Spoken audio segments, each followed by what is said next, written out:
holidays. I'm Julie Hayner. Each year at this time, we showcase the talents and creativity of our photojournalists in a show dedicated to the holidays. Through their lens, they bring us the spirit of the season from all around the Bay Area. We're here at Christmas in the Park in San Jose, not far from where our first story takes place. In 1983, the town of El Viso was hit hard by the El Nino floods. The tragedy prompted a South Bay family to give rather than receive. Joe and Judy Santiago set out to spread holiday cheer with just a box of candy canes. As photojournalist Chris Paxton shows us, 29 years later, the Santiago's generosity continues to grow.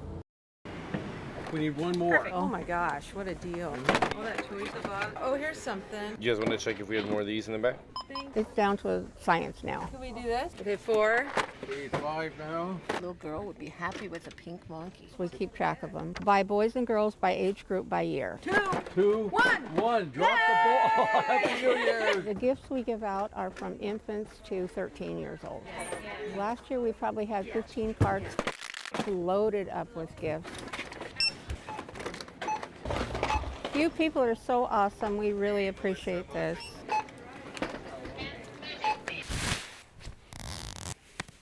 The kids just love meeting Santa. Yeah, he's so excited to meet Santa Claus right now. Come to meet with Santa. Oh, ho, ho. Merry Christmas. The family gets their picture taken with Santa. Big smile. There you go.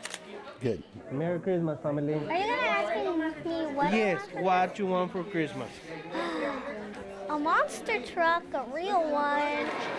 We had probably about 500 children. Start out with like 5 right now. My grandma she's a go-getter. She just loves what she does, and she's so good at it. And, you know, it's just part of her personality. That's how this has gotten where, you know, it's reached where it has. Good job, Pedro. Thank you.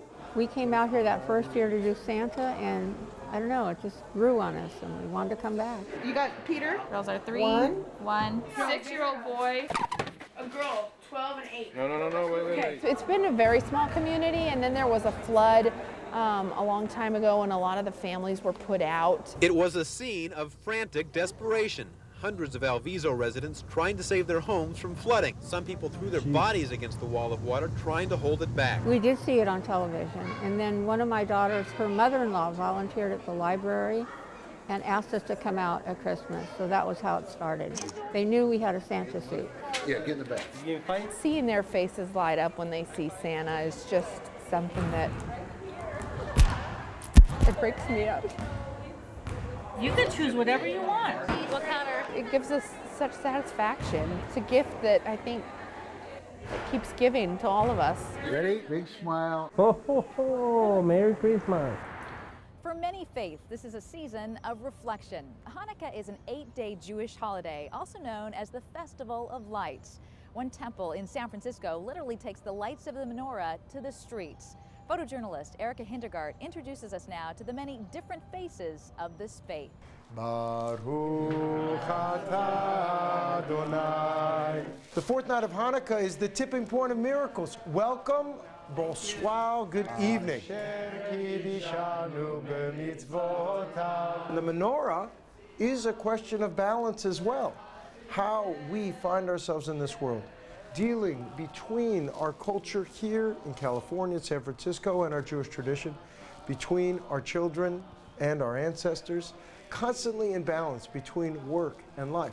The fourth night of Hanukkah allows us to see miracles each and every day in the small difference that we make in this world that is often disregarded. One of the mitzvahs of Hanukkah is to Persume Nisa. Happy Hanukkah. You have to publicize the event. This is a dream come true. This is the Fry Crawl Part 2. From Burma to Burma Superstar to B-Star to the genesis of this evening. Rabbi put together a great dinner for us to celebrate Hanukkah. Fish and fries, we're gonna have some samosa soup. Do a little fusion of different cultures. Indian prata with another little lotus chip. And put his own twist on things, and we love him and support him, and here we are enjoying some beautiful Burmese food. I'm not saying that B-Star is a Jewish restaurant. It's not.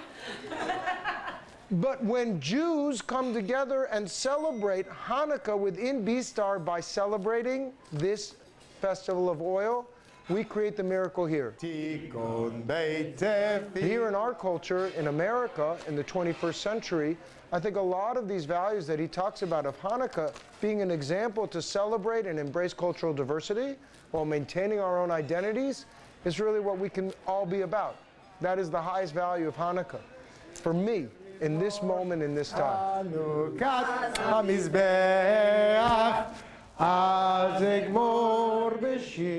For some people, a musical concert marks the beginning of the holiday season. Photojournalist Jacob Jimenez shows us a family tradition that began from behind the conductor's platform and has provided the gift of music for generations.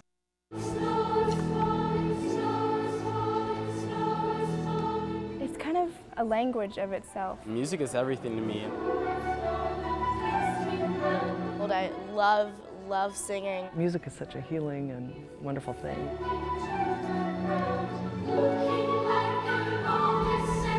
My father, Perry Phillips, was the choir director here at Ascension. Started the concert 43 years ago. As a way for the choir to present different carols and music of the Greek Church to the public.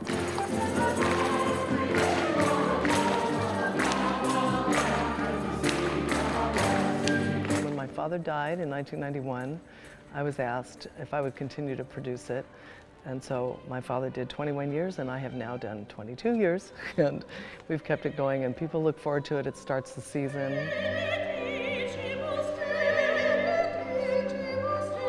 It's a way to showcase some of the great talent that's in our own community right here in our backyard. I mean, it's always excellent to come together into a community and to sing with all different religions and all different types of music, and it's a really great experience.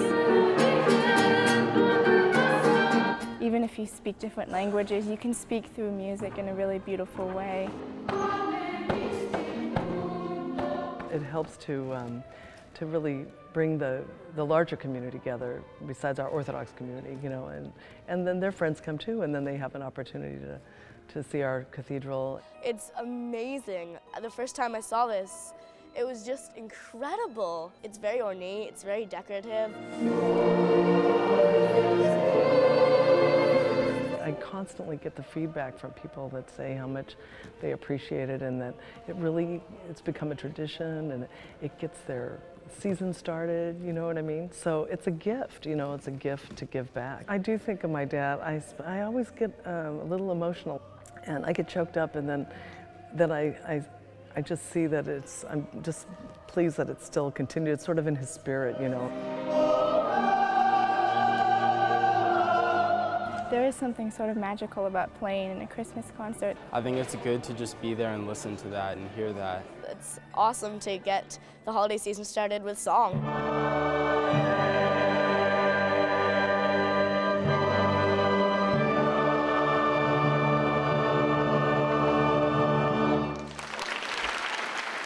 In this season of giving, many people reach out to help others. Photojournalist Tony Hodrick and editor Dina Munch introduce us to a formerly homeless man who poetically expresses his own hardship.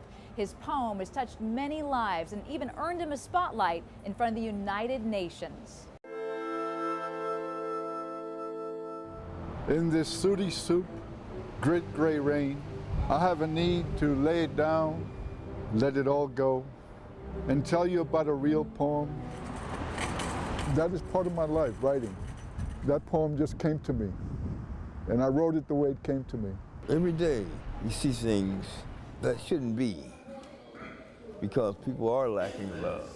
That is why it's so important to have people on the street who care about you. When you're out here at night and you're alone, it's a frightening feeling. I met him in line, waiting for a bowl of soup and a piece of bread, and soon we were inseparable. Where he walked, I walked, and he took his blanket and came over to me and wrapped it around my shoulders. I didn't know him, he didn't know me.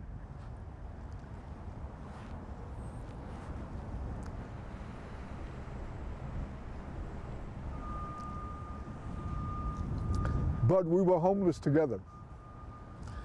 And that made us brothers.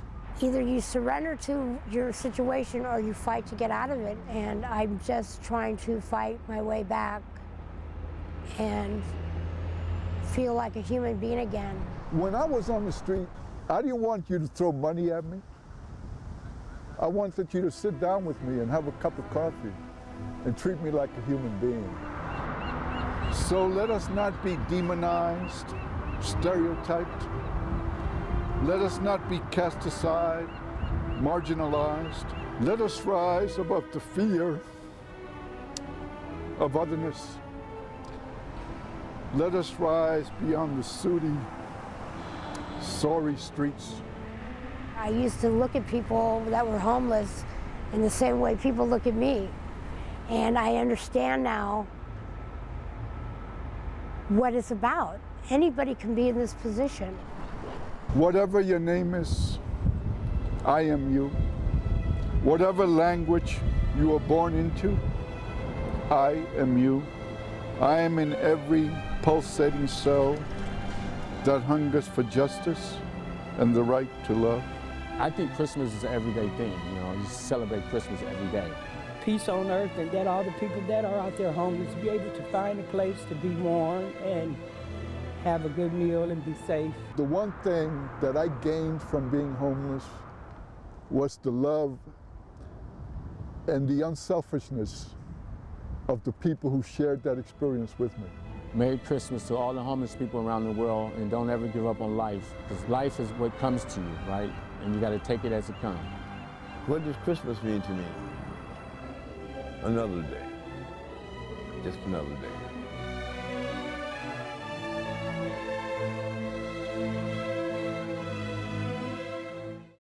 The sights and sounds of the holiday draw thousands of people each year to San Francisco. Many visitors at the Sir Francis Drake Hotel find delight in another San Francisco tree. As photojournalist Greg Grinzel shows us, this legendary attraction greets people right at the front door. Taxi, taxi. Hey, welcome to the Sir Francis Drake Hotel. Welcome to Sir Francis Drake. I got started back in 1976. I graduated from Burton High School, San Francisco. Hey, happy holidays. Nice to see you. How are you? Good to see you. Hey, how you doing? Nice to see you. Hey, guys. Starting my 37th summer next year. I've been through 42 uniforms. Hey, how you guys doing? Nice to see you. 37 years? That's yeah, so pretty good, huh? Thanks. Good to see you guys. Good to see you. Oh, good to see you, man. Take care, man. All right, guys. All right. Taxi? Okay, I'll give this one in a moment. Okay, here's a taxi for you. And you hail a lot of taxis, up to 200 cabs a day. Have a nice day. You carry up to 200 to 1,000 suitcases. There you go. Okay. You want this back here? Hey, taxi today? I'll get you a taxi. Tom is the bomb. He is excellent, and I love to look at him. He's just so cute, and he's always Johnny on the spot. Hey, how you doing? Good to see you. How's the season? Pretty good? Look at the colors. Look at his little hat. I mean, he's a decoration. I'd put him on my Christmas tree any day. I mean, Go through? Nice. All right. Good job. Class act, huh? You get your photo taken up to 500 times a day, so you got to look good every day on this job. Take a photo? Yeah, here you go. Let me get a picture with my puppy. Okay, good shot. All right. I got voted the most photographed guy in San Francisco. You're a legend in my mind. Wow, well, thanks. When we think of San Francisco, we think of Tom. And so walking down the street, getting the spirit of Christmas and seeing Tom here is real special for us. Well, have a Merry Christmas, Great to see you guys. Okay, I'm glad you came by. I'll see you guys real soon. Everybody knows he does that. And then you know that he's made my day. Oh yeah, oh yeah. Oh yeah, oh yeah. So funny, I just go, oh yeah, taxi, taxi, or oh yeah, oh yeah. You need like a 3-time miniseries. Oh yeah, oh yeah, oh yeah, oh yeah. Started doing it like 20 years ago, 25, now everybody does it. Oh yeah. Hey guys, oh yeah, oh yeah. Smoke showing. All my friends in the San Francisco Police and Fire Department come by. I'll see you guys soon. See you coming. Oh yeah. He makes everyone feel really special. Good, Jim. On my 30th year, they put my name in the ground here. It was unbelievable to get your Hollywood Walk of Fame. I'm on dolls, water bottles, postcards, room keys. They market the whole hotel around me here. I wouldn't trade this job for anything. It's opened a lot of doors. Tony Blair, they asked me to hang out with him when he was Prime Minister. Feinstein, Pelosi. I've shaken hands with all the presidents of the United States since President Ford. It's been great. I've been on parades. I run the Beta Breakers in it. I've done marathons in it. So I've got a lot of miles out of this uniform. I always liked the holidays. When I was little, I used to come down with my parents, and I always loved walking around Union Square, and now I get paid for being here. I'll give you a ticket. Yeah. So I take this over anything. You gotta have to have a gimmick, and this is a great one. Have a good holiday. Yes. See you guys real soon. All right, thanks very much. See you guys soon. Bye-bye. It's been said music can tame a wild beast, but can it also heal? Photojournalist Paul Fifield shows us how a Bay Area hospital is using the power of music to help nurture the sick.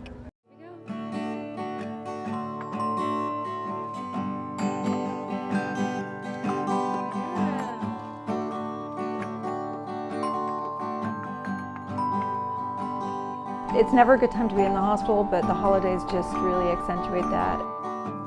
Brings up a lot of issues, not just for the patients, but for the whole family. Dashing through the snow. We can play a really wonderful role with the music in that music is so tied into the holidays. Music therapy is one of the few therapies where the side effects are all good. Don't give up, never gonna give up. Don't give up, never gonna give up. We do a lot of songwriting, as you heard with Gilles, and that's a wonderful medium for patients to be able to send a message to loved ones. Believing is what keeps you never giving up. The day I saw him that day, he was in a lot of pain, very depressed, very shut down. And at the end of working on that song, he was just lit up and so excited and so proud about what he'd done. I went with boomer transplant. I have made that feel like giving up. He said that song is really about having gone to some very dark places and really faced the hardest times of his life ever, and then holding on to the hope and faith that he has from his family. Don't give up, never gonna give up. Music therapy is an amazing addition to the supportive care that we have for our patients. Can turn a very traumatic and devastating experience into something that can actually be quite healing. It's what keeps you never giving up. Jingle bells, jingle bells, jingle all the way. With the music, what I can say is that it gives hope because the lyrics itself sink in the heart of people. You can have fun, you can have joy, you can still, let everything take it easy as you're here in the hospital. That gives really so much upliftment and encouragement, inspiration. Here again is photojournalist Greg Renzel with some special presents delivered not on a sleigh, but on motorcycles. Well, the event started 13 years ago. Brett and his friend Rick sitting in the kitchen, and they had a first of the month run every month that left his shop, and they decided it would be a good idea to bring toys to the children of San Quentin inmates. I'm very grateful that my higher power has helped me to do this for these kids that really don't, it's not their fault that they don't have as much for us. Their dads aren't here to help them. It's totally overwhelming. I ended up crying last year. A lot of us have been locked up, or spent time in San Quentin, myself included. So for me to go back and do that and give back in this area is just amazing. I think the first time they started out with like 20 or 30 riders, and last year we had about 350 bikes. The best moment of the toy run is the moment when all the bikes are coming up the hill, and then they hear the roar of the bikes and they know Santa's coming. You get to see the kids' faces light up. Merry Christmas, how are you? Say hi! Right here, look at the camera, look at the camera. Merry Christmas, sweetie, how are you? I'm feeling so excited. I can't even stop smiling. Wait, let me try. No. Merry Christmas. Thank you for coming. Merry Christmas. Some kids don't get Christmas because their fathers are inside. So a lot of times this is their only Christmas that they actually get. So it's a really great event. Yeah, do you love Santa? Yeah. We love you too.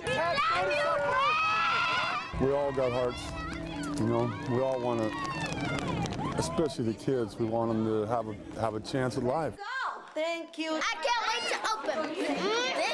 I got a baby doll.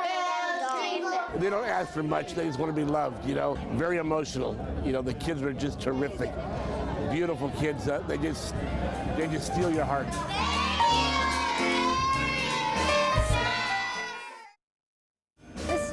success could not be any sweeter than at Gregory's Desserts. In the heart of Oakland, this basement bakery is only open to the public a couple of days a week. And while the lines may be long, especially during this time of year, photojournalist Martin Holton shows us the desserts are worth the wait. Gregory's. It started off just from one person knocking on the window asking what the smell is, can I buy some cookies? And from that day forward, I mean, word of mouth just grown. In the first few years, I used to stay up for 3 days because it was me just baking everything, 3 days in a row. And then my wife would carry me to the car because everything was like sore. I don't tell many people this, but I used to cry on this side because nobody would buy my cookies. The dark coffee. I can feel, what is that, a moment on the lips, forever on the hips, but it's so good going down. Rich. Delectable. Ravishing. Scrumptious. For me, certain things just taste good together. I like combinations of things, like peanut butter, jelly, and bacon when I was younger. The savoriness of the bacon against the peanut butter. It's incredible. It's just a very happy place. The people are incredible, and he has the most contagious smile. If all of this would have turned out just like this in day one, I don't think I would have appreciated it. My head would have gotten really big. We do make a key lime pie, but all of the key lime pies are spoken for. I love their cookies. The chocolate cappuccino scone. This is the secret that gets everybody to come back. No, I'm just joking, just joking. It's really great to have an establishment like this that that is open to the public a couple of days a week to kind of sample and taste what they have to offer. I'm not a professional. Don't do this at home. Merry Christmas. It's time to hop on a train for our next story. Photojournalist Chip Vaughn catches a ride on the Holiday of Lights train as it travels through Santa Cruz, picking up hundreds of children and Santa Claus along the way. Ladies and gentlemen, boys and girls, the young and the young at heart, Roaring Camp and the Santa Cruz Beach Boardwalk are proud to present the 14th annual Santa Cruz Holiday Lights Train. All aboard! Balls with boughs of holly, fa la la la la la la la. 'Tis the season to be jolly, fa la la la la la la la. Don we now our gay apparel, fa la la la la la la la. We start off here at the boardwalk in Santa Cruz. We head out down Beach Street. We go through Depot Park, and man with the bag meets the train there, and his lovely wife, Santa and Mrs. Claus, board the train at Depot Park, and they start at one end of the train and make their way through the other end of the train, spending time with the young and the young at heart. Ladies and gentlemen, boys and girls, may I present Mr. and Mrs. Santa Claus! Merry Christmas. Have all you kids been good this year? It's really fun. The kids have a great time. Santa and Mrs. Claus come along and have fun with the kids. Jingle bells, jingle all the way. Woo! Oh, what fun it is to ride in one-horse open sleigh. Frosty the snowman was a jolly happy soul, with a corncob pipe and a button nose and two eyes made out of coal. We got to go through the tunnel, and it was really cool because we're on like a train. It's kind of like the Polar Express. This captures like the true feeling of Christmas, and just that they take the extra effort to decorate the train. We love it. It was awesome! We wish you a Merry Christmas. We wish you a Merry Christmas.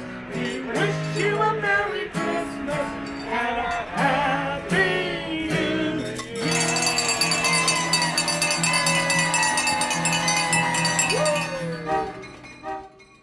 We hope you enjoyed our holiday program. From all of us here at KTVU, we wish you and your family a Merry Christmas.